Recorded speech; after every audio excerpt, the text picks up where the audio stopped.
Yesterday, we took a look at the offensive depth charts for the Oregon Ducks going into the 2026 college football season.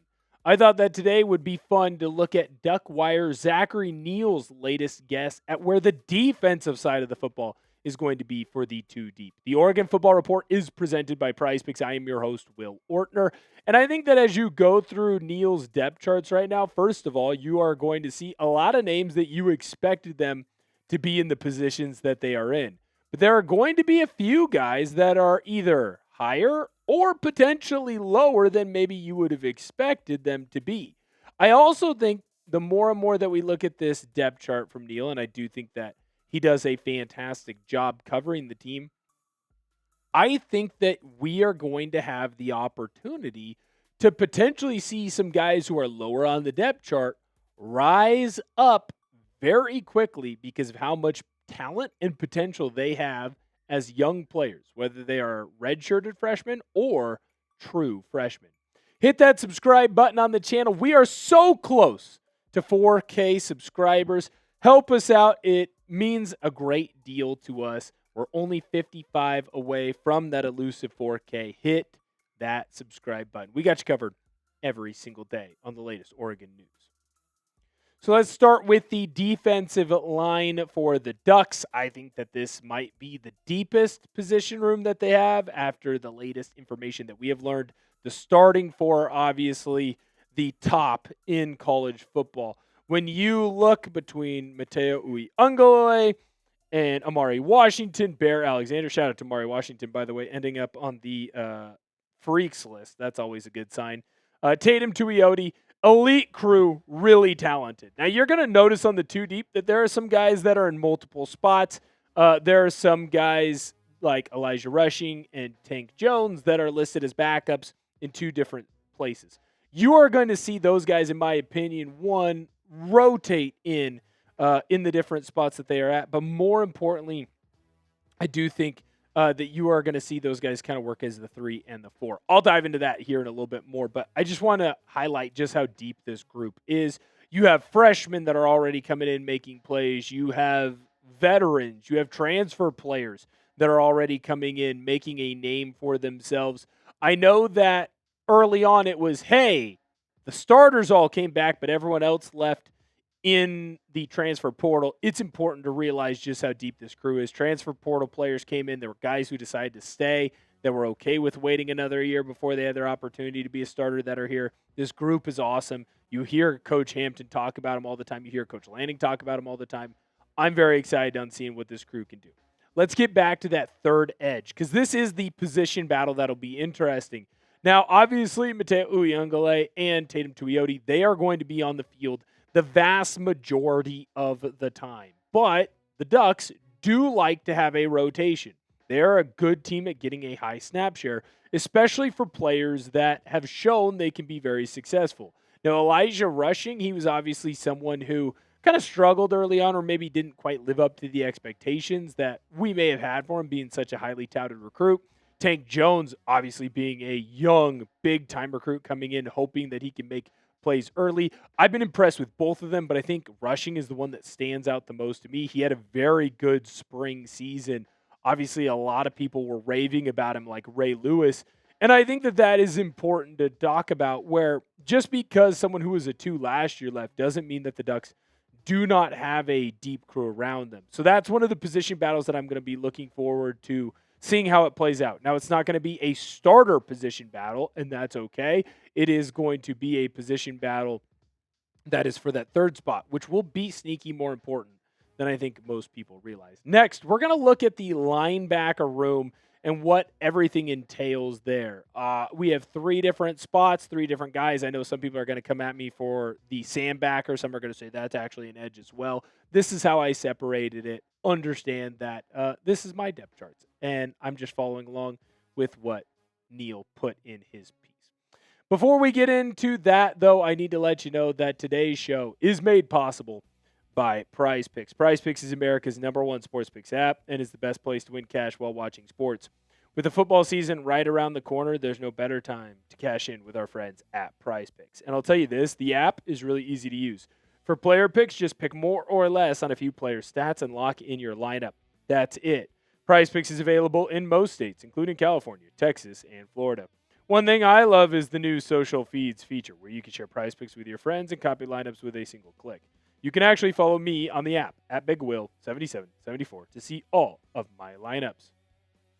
Just like this one that I have for the football action going on later on this year, Jadarian Price more on his rush yards, Jackson Smith and Jigba more on his receiving yards, Justin Herbert more on his passing TDs. New user offer. Best of all, play your first $5 and get $150 in lineups if you win. Just use code HMA when you sign up. That's right. Prize Picks just switched up their offers, so there's no better time to join. Lock in and win that first lineup. That's code HMA at signup to get $150 in bonus lineups if you win your first $5 plus lineup. When we look at the linebacker room for the Oregon Ducks, Zachary Neal had these three positions. Now, he did have that Sam Backer technically listed as an edge, and I get it because it is Nasir Wyatt, who obviously has had a lot of success as a rusher. The way I separated it, just because it makes more sense in my head, is a 4-3 as opposed to a 5-2. So just heads up there if you read his article, which I definitely recommend and say that you should. Nasir Wyatt, very excited to see what he's going to do this year. Had an impressive, albeit small sample size to draw from last year with the Oregon Ducks.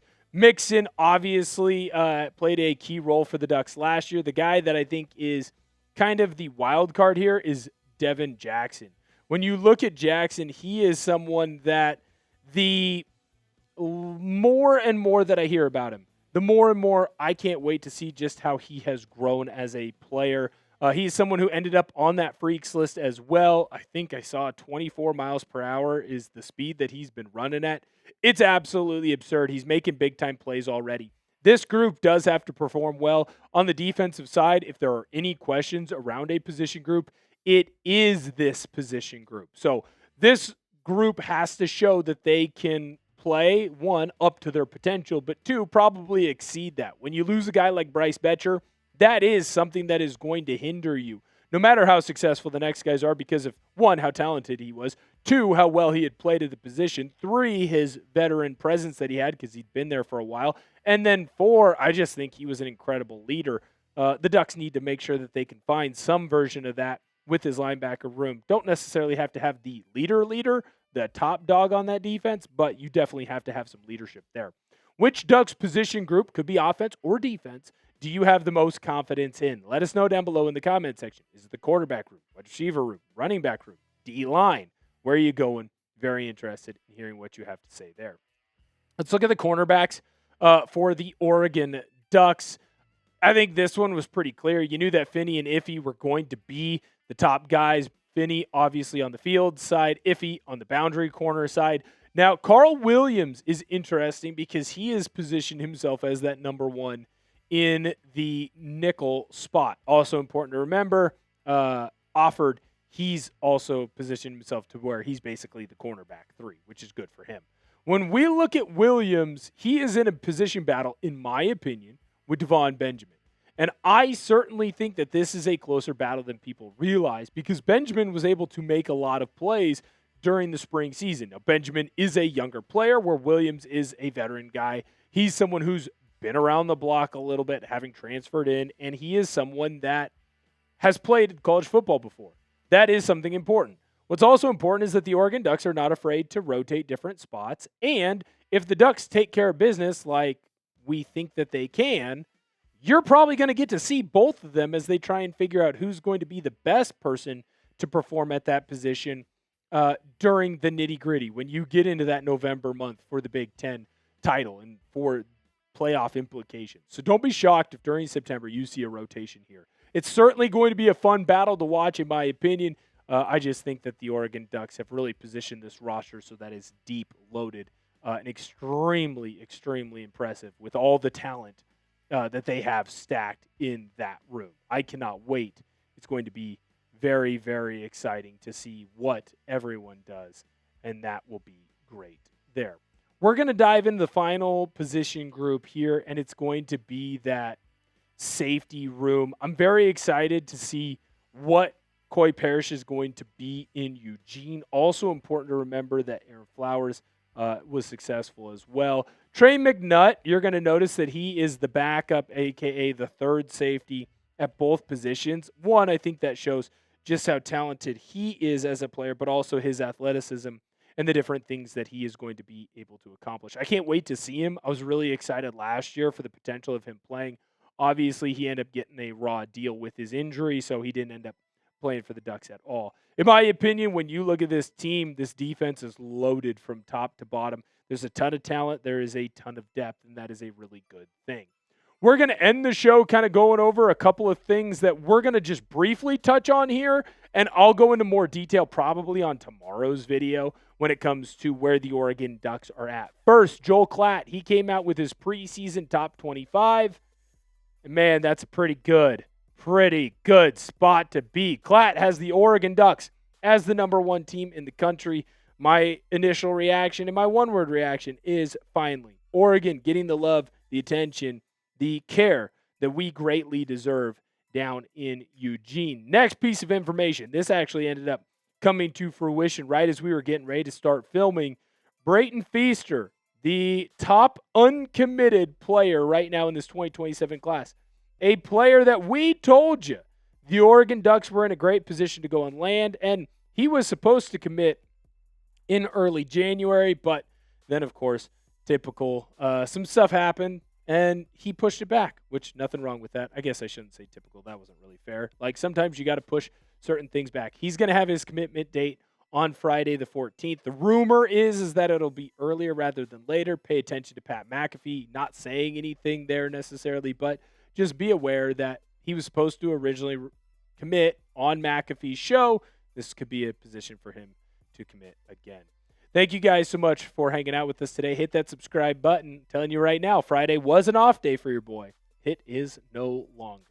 That's right. We're going to cover everything that you need to know on the Oregon football team. So hit that sub button. Don't miss out. Can't wait to see you guys next time. And as always, let's go Ducks.